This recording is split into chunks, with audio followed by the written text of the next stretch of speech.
Bismillah, alhamdulillah, wassalatu wassalamu ala rasulillah wa ala alihi wa sahbihi wa man wala. Wa ashhadu an la ilaha illallah wahdahu la syarikalah wa ashhadu anna muhammadan abduhu wa rasuluh. Amma ba'du. Alhamdulillah, fi hadzal yaum, yaumul itsnin, lailatul tsulatsa, 4 Agustus 2025, muqabil at-tasi' min Safar 1447. Maka kita lanjutkan kajian di Fakultas Ilmil Hadis dari kitab Sahih Al-Bukhari. So we going now to Hadis Sahih Al-Bukhari. Qala al-Imam al-Bukhari rahimahullahu ta'ala, babul ilmi wal iddati bil lail. The chapter is the knowledge and its teaching and preaching at night. Bab tentang ilmu dan memberikan nasihat di malam hari. So who's teaching and preaching at night? Nabi Muhammad. Teaching who's? His wife, Ummu Salamah, subhanallah. So Nabi Muhammad sallallahu alaihi wasallam just teaching the wife, teaching the people, teaching as-sahabah. Haddatsana Sadaqah akhbarana Ibnu Uyainah an Ma'mar an Zuhri an Hind an Ummi Salamah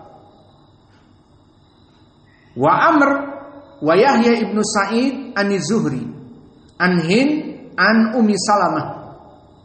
Maka di dalam hadis ini, barakallahu fikum, Imam Al-Bukhari memberikan 2 sanad, dan ini bukan dari kebiasaan Imam Al-Bukhari.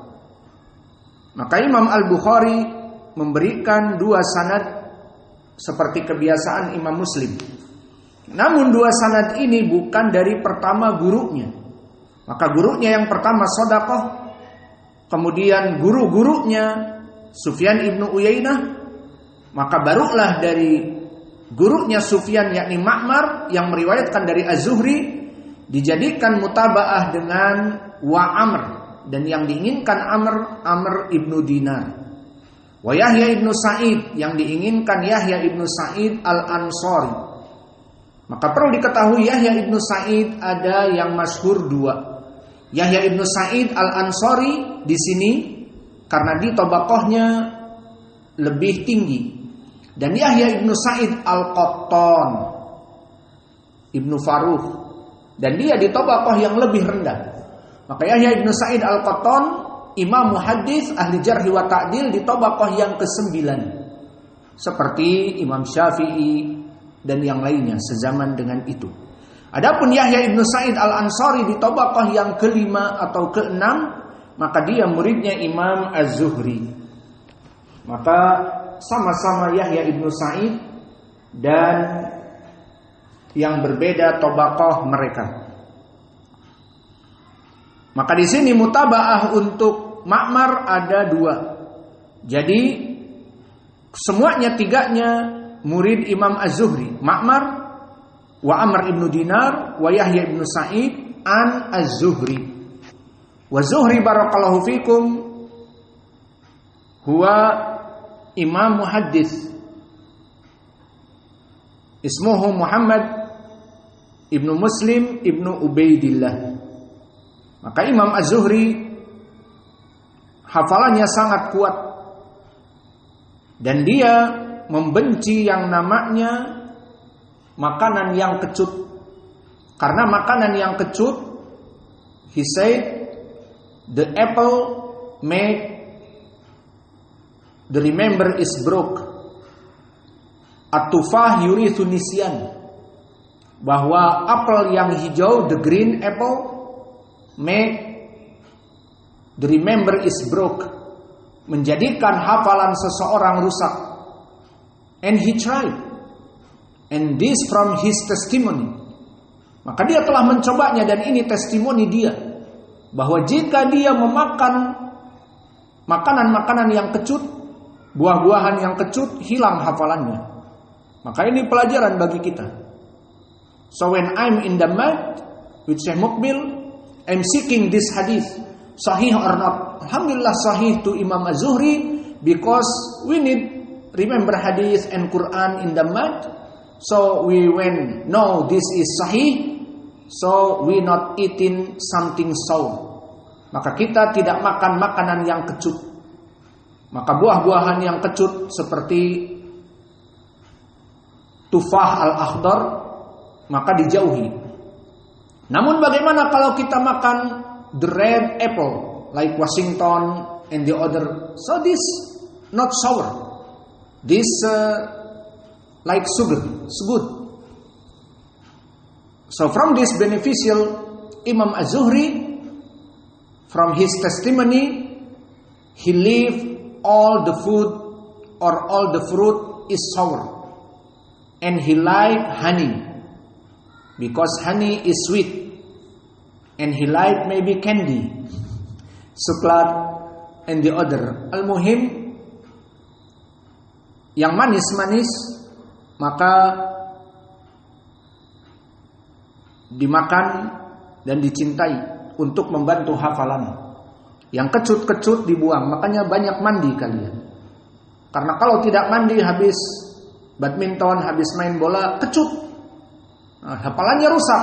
Bukan hanya kau yang rusak hafalan, yang tetangganya pun mau setoran Sahih Al-Bukhari dan kamu nggak mandi habis olahraga, kecut. Maka tidak fokus untuk menghafal. Akhirnya hilang hafalannya. Maka inilah dari Imam Az-Zuhri, at-tufah yurithu nisyan, bahwa apel yang hijau, yang kecut membuat hafalan hilang. An Hind an Ummi Salamah, dan Ummu Salamah namanya juga Hind. Idan an Hind an Hind, Ummi Salamah. Ummi Salamah mempunyai suami dulu, Abu Salamah. Dan Abu Salamah seorang mujahid fi sabilillah. Maka dia meninggal, Abu Salamah killed in Uhud. So Ummu Salamah is widow.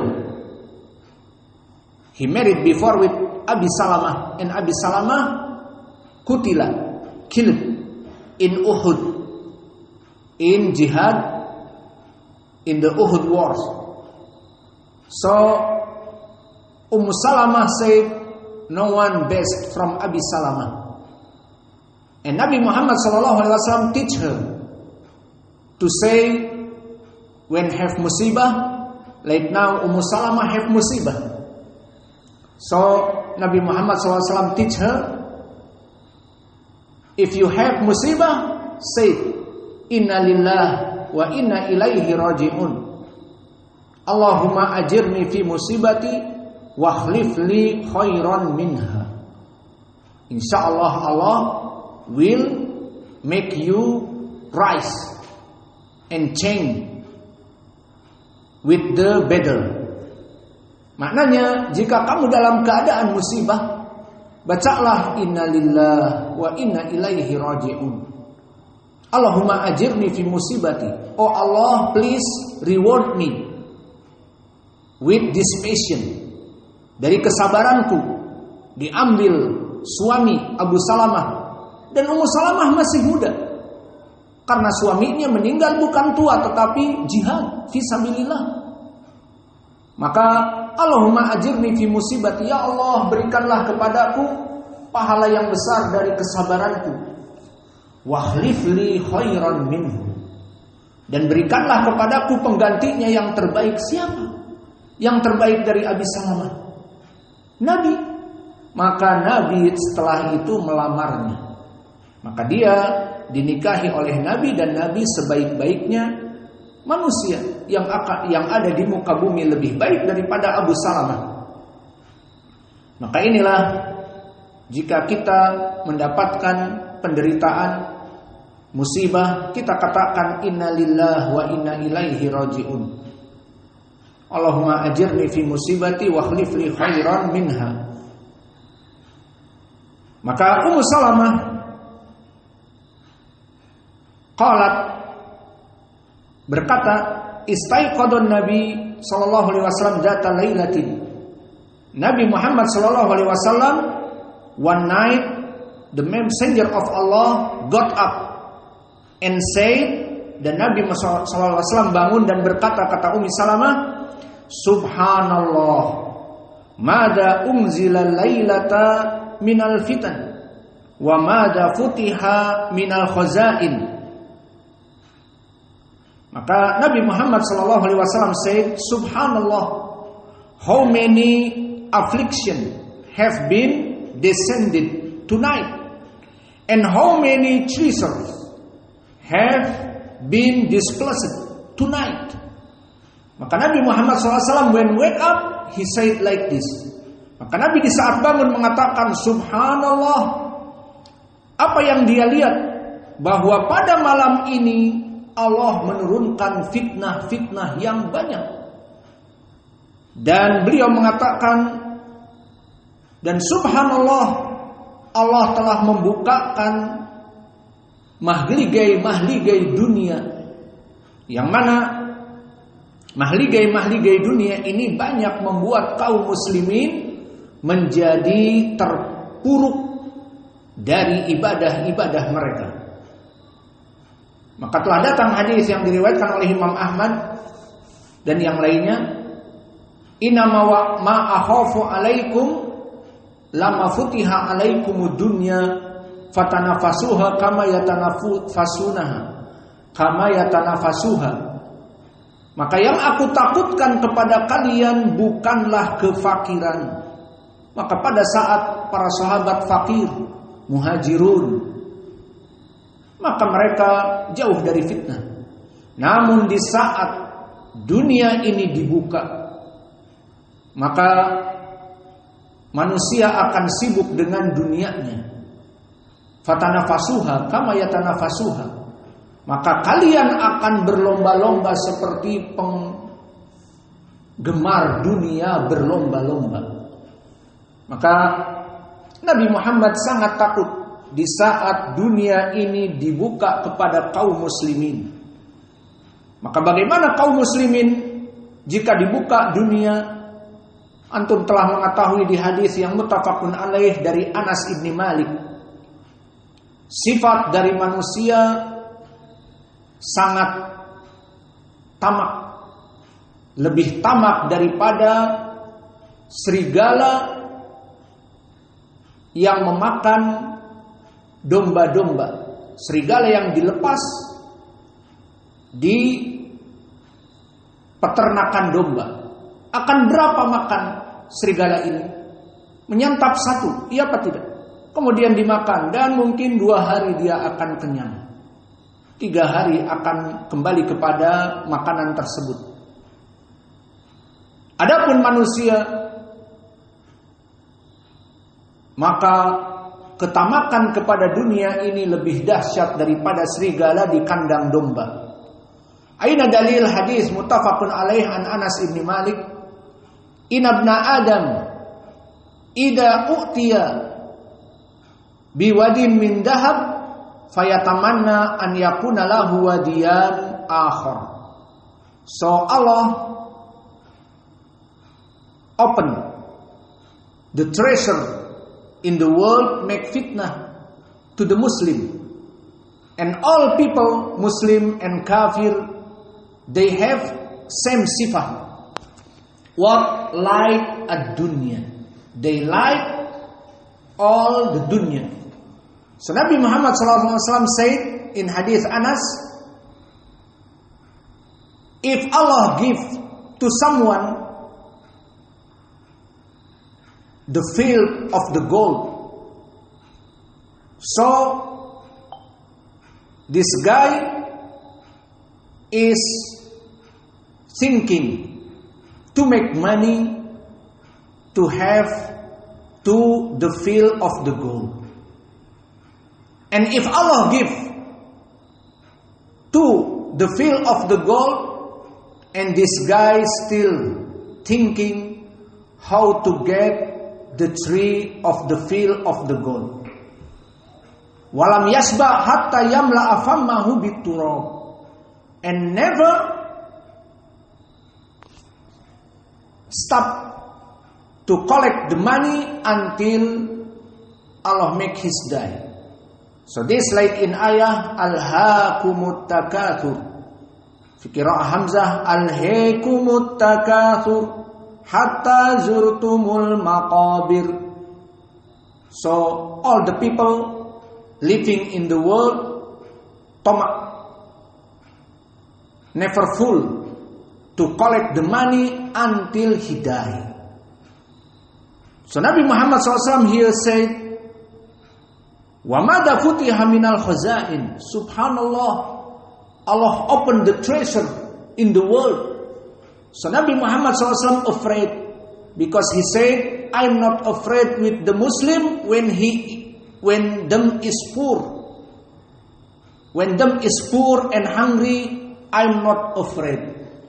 But I'm very afraid when Allah open the dunya to him." So when Allah open the dunya,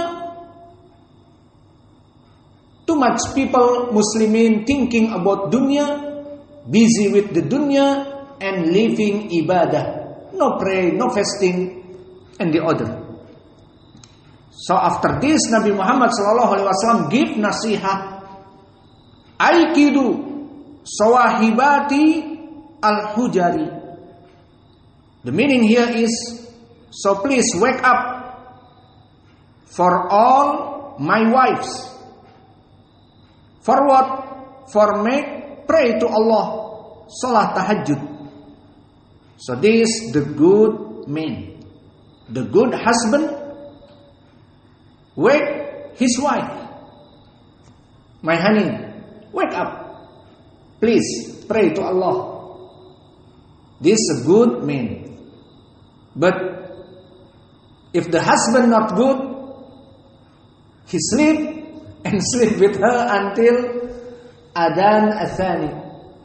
Maka laki-laki yang baik, dia membangunkan istri-istrinya untuk sholat malam. Ini yang baik. Bukannya dia mendengar adzan yang pertama, diselimuti istrinya, masih adzan pertama nanti, nunggu adzan lagi. Setelah adzan kedua, baru adzan kedua, nunggu adzan yang ketiga. Maka suami yang baik membangunkan istri-istrinya. Farubba kasiyatin fid dunya ariyatin fil akhirah. Maka kalimat rubba ada dua makna. Maknanya bisa banyak dan bisa sedikit. Maka di sini maknanya banyak.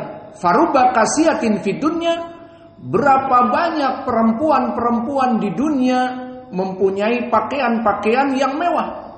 Namun ariyatin fil akhirah, dia telanjang di hari akhirat.